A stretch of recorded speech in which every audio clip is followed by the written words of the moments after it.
वंदे पुरुषोत्तमं वंदे पुरुषोत्तमं वंदे पुरुषोत्तमं।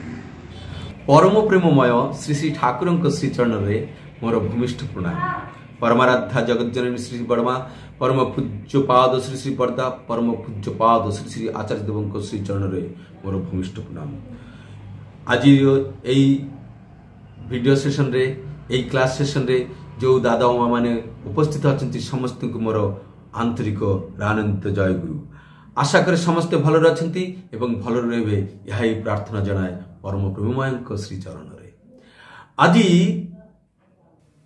जो विषय रे आपण मानक सम्मुख रे तळी धरिबा जाउची, कहिबा जाउची, आलोचना करिबा जाउची, पाठ करिबा जाउची, ताहा होची गुरु शिष्य संपर्क। गुरु और शिष्य मध्य कौन संपर्क हेबा होची?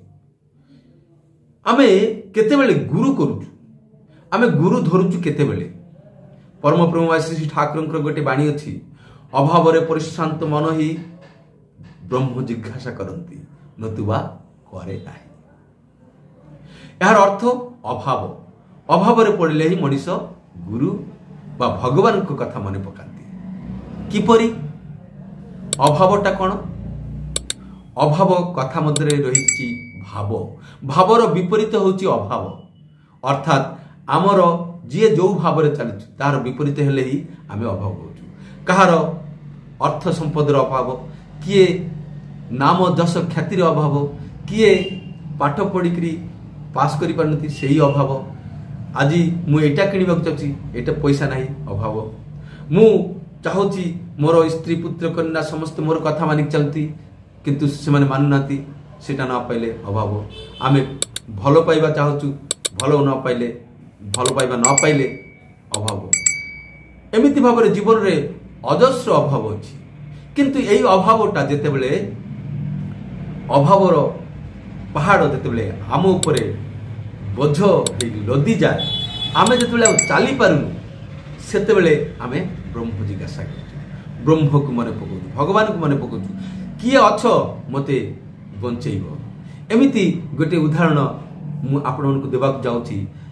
जड़े दादा थिले, से तांको जीवन रे युव अवस्था रे माने किशोर अवस्थारू, किशोर प्राणरू से एते अकार्य कुकार्य करचंती, समाज विरोधी कार्य, लुटिबा, मारिबा, नरहत्या, एमिति केते कार्य करचंती। एमिति करी करी करी शेष रे पुलिस धरिले, धरिकी जेल रे पुरैले, कोर्ट रो ऑर्डर हला फांसी। आउ किछि दिन गले फांसी हो। एई परिस्थिति रे से कौन करिवो? से किछि भाबी पर नथिला। ताको फांसी, आउ कोनसी रास्ता नहीं, फांसी हबो, जीवनटा पळेबो। सेई समय से मने पकेइले जे तांकर भाई, बड़ भाई और भाउज ठाकुरंकर दीक्षित थिले। से सेतबेले मने पकेइले से माने कौन कौन करुथिले। मने पड़ला जे भाई और भाउज प्रतिदिन प्रार्थना करि सारी जो जय राधे कीर्तन करती, से जय राधे कीर्तन कथा मन पड़ला। से जेल रे बसिकी जतिकी दिन ताकर बाकी जीवनटा अछि, से समय रे से जय राधे राधे कीर्तन करिकी आउ मनरे कोन आकिंचन, मनर आशा जे हे प्रभु किए भगवान अच्छो, जी भी भगवान बोली किए अच्छो बोले मते बंचाओ। एई आकुति थिला तांको मनरे। आ जय राधे राधे कीर्तन दिने कोन हला ना पेपर रे, न्यूज पेपर बाहरला जे जने कैदी जेल रे बसे की जय राधे राधे कीर्तन करचंती। एई खबरटा आश्रम रे गला, न्यूज पेपर रे जेतोले समस्त देखले, एई देखिकरी आचार्य देव को कान रे गला ई कथाटी। आचार्य देव कहउचंती किए सी महाशय, चलो देखिबा कोठी अछंती, सी खोजी देखिबा। आचार्य देव समस्त को धरिकी गले सेठी, जाइकी से जेलर को कहिकी तांको सहित देखा कले, देखिले, बुझिले एवं शेष रे से जेलर को कहिकी तांको जो कहती जमीन देकरी, बेल देकरी छोड़े की आनिले आश्रम रे। आश्रम रे आनिला परे से ଠାକୁରଙ୍କର ଶିଷ୍ୟତ୍ୱ ଗ୍ରହଣ କଲେ, ଠାକୁରଙ୍କର ସତ୍ମନ୍ତ୍ରରେ ଦୀକ୍ଷିତ ହେଲେ ଏବଂ ସେ ଠାକୁରଙ୍କର କାର୍ଯ୍ୟରେ ଲାଗି ପଡ଼ିଲେ, ଠାକୁରଙ୍କର ଆଦେଶ ନିର୍ଦ୍ଦେଶ ଅନୁଶାସନକୁ ମାନି ଚାଲିବା ଆରମ୍ଭ କରିଥିଲେ। This is the turning point of his life. Turning point of life.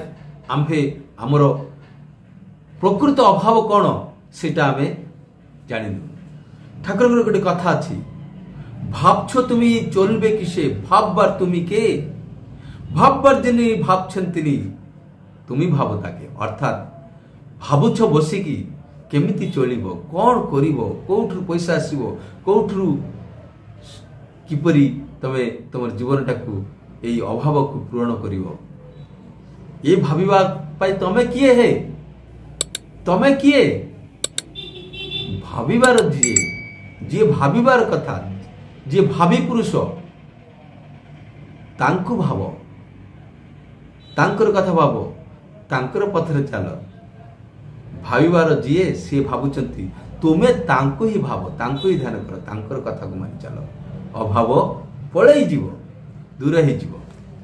ଏଇ କଥାଟାକୁ ଆମେ ଯଦି ଠିକ ଭାବରେ କରିପାରୁଛୁ, ନିଶ୍ଚିତ ଭାବରେ ଆମେ ଅଭାବରୁ ମୁକ୍ତି ପାଇପାରିବା।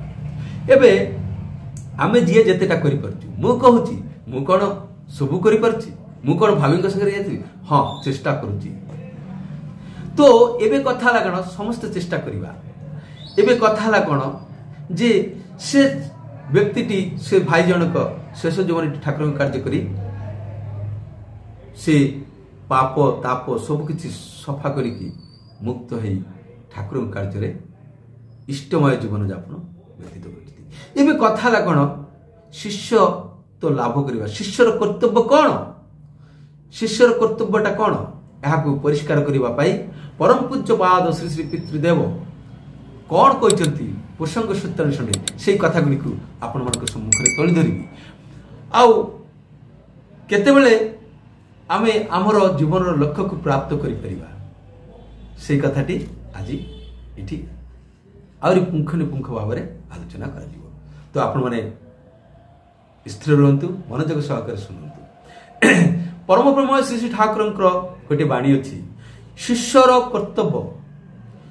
କର୍ତ୍ତବ୍ୟ ପ୍ରାଣପଣରେ ଗୁରୁଙ୍କ ଆଦେଶକୁ କାର୍ଯ୍ୟରେ ପରିଣତ କରିବା, ଗୁରୁଙ୍କୁ ଲକ୍ଷ୍ୟ କରି ଚାଲିବା। ଏହି ବାଣୀଟି ପାଠ ହେଲା ପରେ ପରମ ପୂଜ୍ୟପାଦ ଶ୍ରୀ ଶ୍ରୀ ପିତୃଦେବଙ୍କ ଆଦେଶରେ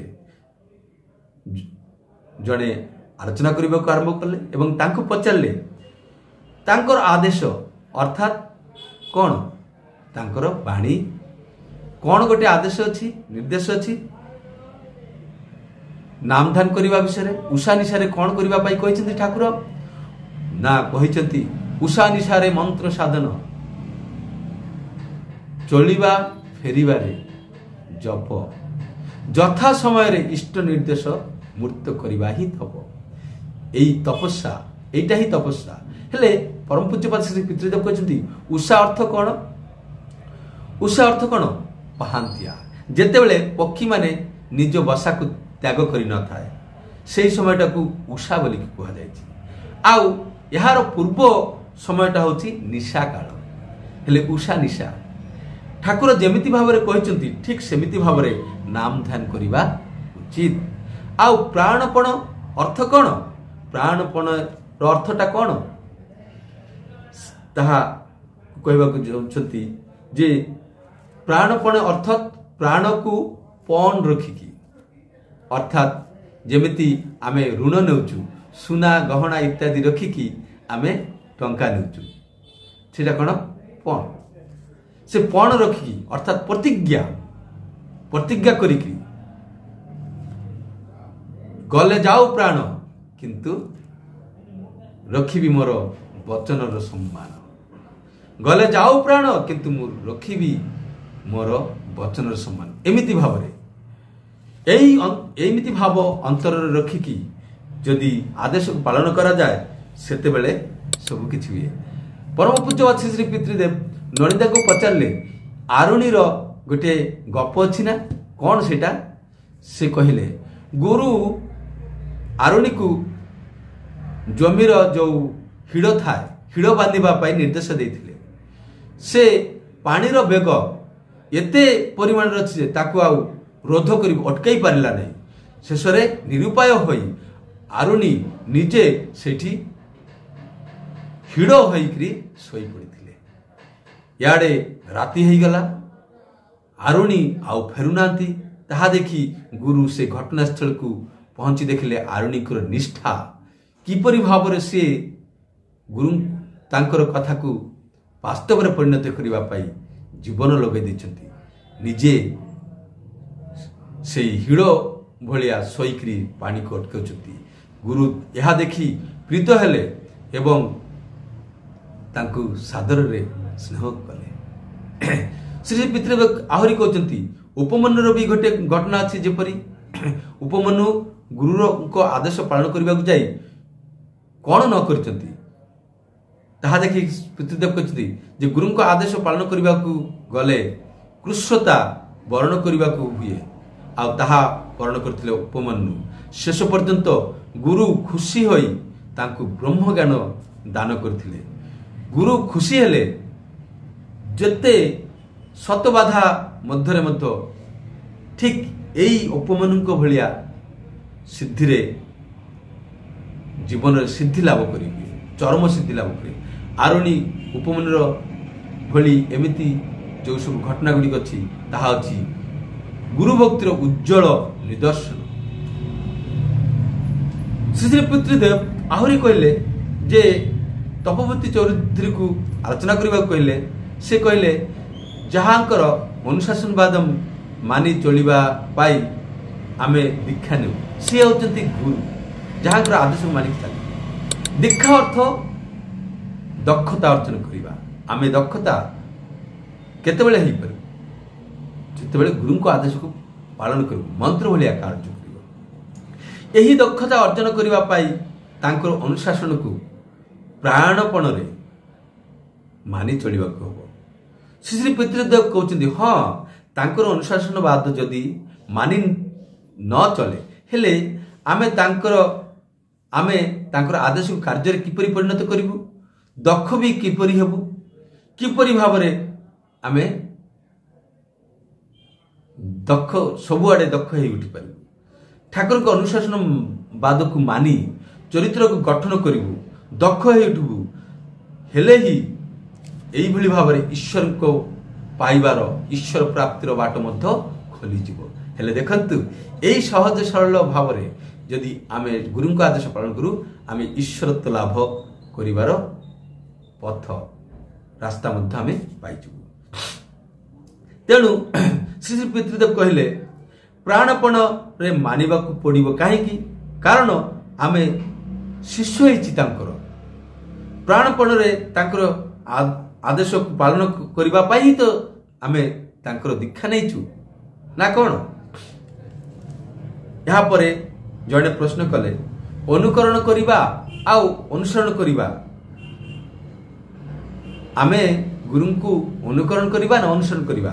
श्री पितृदेव कहते गुरु को लक्ष्य करिबा करिकि चलिबा रो अर्थ कौन एया जे गुरुंकर छवि को सामने रखिकी आमर ख्याल माफिक प्रवृत्ति माफिक निज खुशी रे चलिबा आदर्श को अर्थात इष्टंकर अनुशासनवाद को मानि चलिबा गुरु को ग्रहण करिबा करिछु जेतेबेले सेतेबेले जीवन रो गोटे उद्देश्य तो अछि जेपरि उद्देश्य मु पूर्व रे कहउतली जे आमे माने गुरुकरण करछु जे जीवन रे शांति आसु संसार रे समस्तकर मंगल हो अर्थ संपद आमर कोनसी अभाव न थाउ पिला छुआ समस्त भलो पढु चाकरी बाकरी पाऊ एमिति विभिन्न प्रकार गृह विपद जमी आम रक्षा पाऊ एमिति विभिन्न प्रकार आम उद्देश्य थाए नुह कि तो सही उद्देश्य आम गुरुकरण करूँ कहीं गोटे उद्देश्य तो अच्छी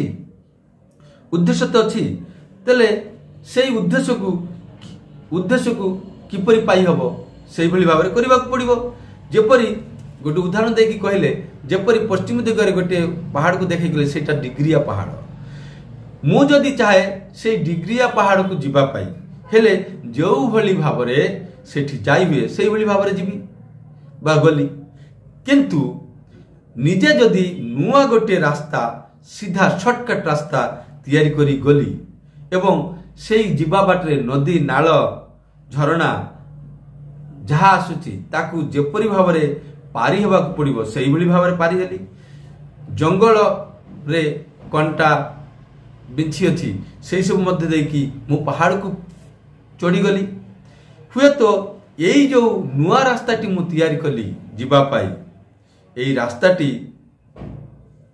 अनेक काम लगी पड़े आई बाधा विपत्ति आसी थाए भक्तर जीवन रे जी भक्त जीवन रे एमती बाधा विपत्ति बहुत आसी थाए से दादा जन कहले हेले यही रास्ता तो बहुत कष्ट श्री श्री पितृदेव कहले भगवान लाभ कुह आ परमार्थ लाभ कुह कौन एमती एमती है जीव कष्ट जीवन अच्छे ही life is not the bed of roses इंग्राजी रे गोटे कथा अच्छी देख देख प्रहलादकर जीवन ध्रुवंकर जीवन से जो शिशु मानकर जीवन रे की कष्ट को किभली भाव रे शत शत बाधा विपत्ति को थिबा सत्ते बाधा विपत्ति को एड़ेई किरी